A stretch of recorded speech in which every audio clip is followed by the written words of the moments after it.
आपने इस बहुत ही महत्वपूर्ण बिल पे मुझे अपनी बात कहने का अवसर दिया। मान्यवर, मैं इस बिल के विरोध में अपनी बात कहने के लिए खड़ा हुआ हूं और मैं इस बिल का विरोध इसलिए कर रहा हूं मान्यवर कि ये बाबा साहब डॉक्टर भीमराव अंबेडकर के द्वारा बनाए गए संविधान के विरुद्ध है। ये भारत के संविधान में लिखे गए प्रस्तावना के विरुद्ध है। ये राष्ट्रपिता महात्मा गांधी और शहीद आजम भगत सिंह के सपनों के भारत के विरुद्ध है। इसलिए मैं इस बिल के खिलाफ बोलने के लिए, अपनी बात कहने के लिए खड़ा हुआ हूं। मान्यवर, आपके सामने अभी कहा गया सत्ता पक्ष के द्वारा कि पाकिस्तान में रहने वाले हिंदुओं की चिंता है, अफगानिस्तान में रहने वाले हिंदुओं की चिंता है। आपके सामने कहा गया मान्यवर कि जो माइनॉरिटीज बांग्लादेश में हैं उनकी चिंता है।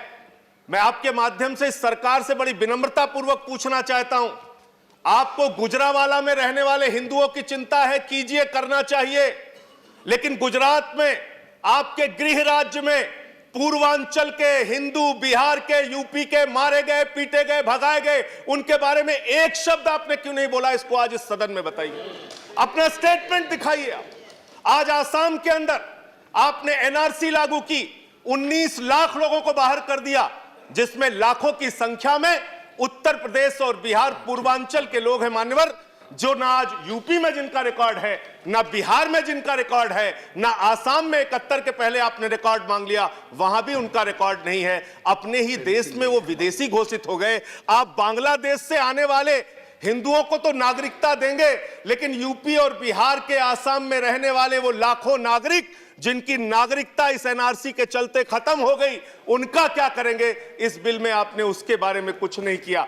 आपने कहा पूरे देश में आप एनआरसी लागू करना चाहते हैं, घुसपैठियों को भगाना है। दूसरे सदन में बार बार कहा गया घुसपैठियों को भगाना है, घुसपैठियों को भगाना है। मैं 2 बयान दिखाऊंगा मान्यवर। एक माननीय प्रधानमंत्री जी का बयान है।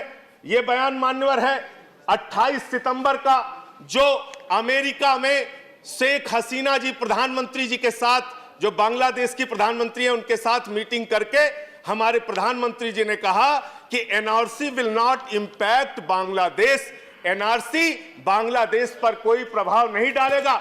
दूसरा बयान है विदेश मंत्री जी का। यह बयान इनका है माननीय 20 अगस्त का, ढाका बांग्लादेश में विदेश मंत्री जी ने कहा, एस जयशंकर जी ने, कि एनआरसी जो है वो हमारा इंटरनल मैटर है, आंतरिक मामला है। आप कहते हैं घुसपैठियों को भगाएंगे, आप तो कह रहे हैं ये आपका आंतरिक मामला है। इसका मतलब आपको अगर घुसपैठिए मान लीजिए मिल गए, 2 करोड़ घुसपैठिए अगर आपको मिल गए, तो आप हिंदुस्तान के अंदर एक घुसपैठिया देश बनाएंगे और उन घुसपैठिया देश बना के उन घुसपैठियों को रखकर देश की जनता के टैक्स पेयर्स के पैसे से उनको बिजली फ्री, पानी फ्री, चिकित्सा फ्री, शिक्षा फ्री। आप करना क्या चाहते हैं? इस देश में अपनी सनक को पूरा करने के लिए आप कुछ भी करने के लिए तैयार हैं। यह देश को तोड़ने की आपकी संस्कृति है।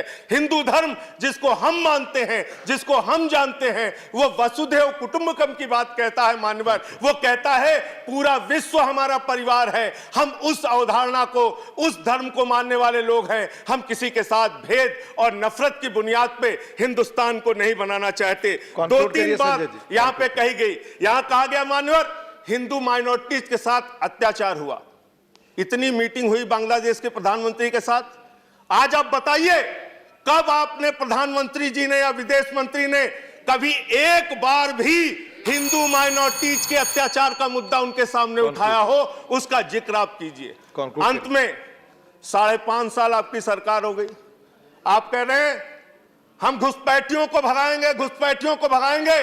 गृह मंत्री जी, जब आप वक्तव्य दीजिए तो 5.5 साल में 5.5 घुसपैठिया अगर आपने भगाया हो, उनका नाम बता दीजिए। धन्यवाद। उनका नाम बता दीजिएगा आप। इसका मतलब आप इस देश को अपनी सनक से चलाना चाहते हैं। आप इस देश को तोड़ने की संस्कृति में यकीन रखते हैं, नफरत फैलाने की यह संस्कृति में यकीन रखते हैं। इस सोच को, इस विचार को बंद कीजिए। और आम आदमी पार्टी इसीलिए इस बिल का विरोध कर रही है कि देश के संविधान की मूल आत्मा को नष्ट करने वाला बिल है।